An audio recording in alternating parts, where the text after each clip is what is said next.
Hello and welcome to episode 4 of Football Heist. In today's episode, we are discussing about an emerging league, the Saudi Pro League. Is this really going to make into the top 5 leagues in the world, or is it just the 4 days of more light? Anyways, let's get into it.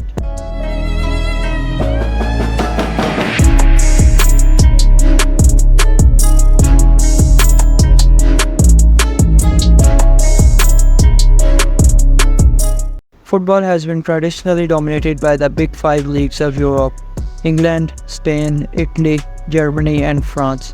But nowadays we are witnessing a shift in tradition as the Saudi League is breaking into the limelight of football fans. It all started with one thing: money. The Saudi Pro League has been funded heavily from the Saudi Arabia's public investment fund, aiming to elevate the country's football scene to global standards. On 30th December 2022, the GOAT of football, Cristiano Ronaldo, entered Saudi League by joining hands with Al Nassr, when the Portugal captain was a free agent after leaving Manchester United following a controversial interview in which he criticized the club. It was reported that Ronaldo was going to receive £177 million annually, the biggest football salary in the history. This was the moment which shaken the whole world. People got to know about the league. There were also a group of people who criticized CR7 for joining the league. Some said he did that for money, while some believed he has ruined his career. A number of questions were raised as the league will be played in a sacred country of Muslims, having some strict rules about their traditions. However, the management warmly welcomed the star and made sure about his residential needs. According to sources, there are some certain flexibility in law for just Cristiano Ronaldo and his family, which is a huge testimony about the regard of Saudis for the GOAT. This level of financial backing has allowed the Saudi Pro League to attract big names, not just aging stars at the end of their careers, but players still at their peak of their powers. The ambition is clear: Saudi Arabia wants to become a true footballing powerhouse. After that, a number of football stars, including Ronaldo's old mate Karim Benzema, Kante, Mahrez, Neymar, Neves, Mendy, and also the former Liverpool captain Jordan Henderson, joined the league. Saudi Arabia is using football as a part of its larger Vision 2030 plan, a massive initiative to diversify the country's economy and reduce its reliance on oil. Football is central to that vision, and the Pro League is their vehicle to get there.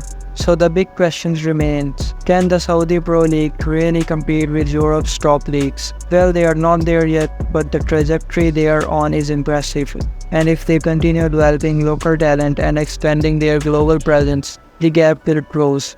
But, the discussion is not over yet. As we know, this is not the first time that a league is trying to compete into world's top 5. We already have examples of it. The biggest example of it right now is the Major League Soccer, which is nowadays known for the retired or career-ending players, although it was never meant for that initiative. The Saudi League will blossom and have its moment in the sun, but it will also wither and die imminently. Thomas Griden dissects the fate of the Saudi League. A big reason of an unsuccessful SPL will be the lack of interest. Many teams in the league are unable to garner high attendances for their matches, with record low 133 spectators at a match between Al Raed and Al Auflud, and the average attendance in the league being 8,000 per match, significantly lower than the average of most European leagues. Another reason of that is the lack of competition in the league. The teams in the league are not balanced, which leads to one-sided, or in other words we can say boring matches, and ultimately losing the interest to watch. Only Al Nassr, Al Ahly, Al Ittihad, Al Hilal are the teams with good, balanced and competitive side. Other 14 teams are not that much impressive except a few. Another big reason is the lack of young talented players in the league.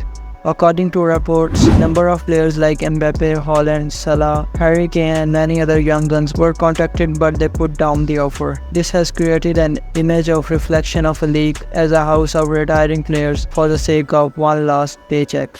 Situation got chaotic when Jordan Henderson left Al Ettifaq for Ajax last year. When Henderson was interviewed by The Athletic over his Saudi move, he insisted the move was positive and used the word several times as he justified his move. 6 months on, and his short-lived spell in the Middle East has only highlighted the negatives that a player could face. The decision Henderson said in his farewell was because of his family. They failed to settle, and moving to Saudi Arabia would be an upheaval for any family. I will keep watching and hoping for your success. That was how Henderson signed off. The Saudi Arabian government has eyes on hosting the Spanish and Italian Super Cups and the biggest of all, FIFA World Cup 2034, which is not looking to be a good deal for them after a successful World Cup in Qatar 2022. So this was all about today's episode. Hoping to see Nassr football clashes as always with less involvement of money and personal interests. Don't forget to like and subscribe. See you on the other side.